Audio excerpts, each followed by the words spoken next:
I'm Jake, I'm a Digital Forensic Investigator at Counter-Terrorism Police in Northwest. Originally I wanted to do forensic science and then realised I didn't have the science A-levels to do that. But luckily staffs offered the forensic investigation course which didn't require any science A-levels.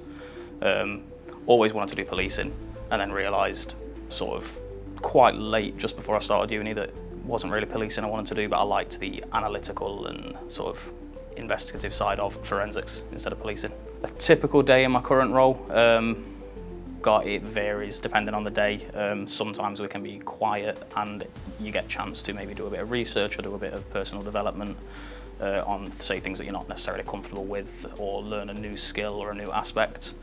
If we're busy, a typical day could be sort of 12 hours sat there imaging device after device after device, or then maybe doing a bit of evidential work.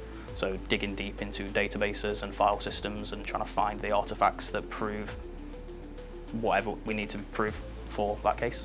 Best parts about the course, I think the lecturers were amazing. They were all really helpful, really nice, really approachable. And I think the ability to do lots of different aspects of forensics, so forensic photography, crime scene work, fingerprinting, sort of, you've got to get your fingers in a lot of different pies and figure out what you preferred and what you like more to then maybe specialise later down the line.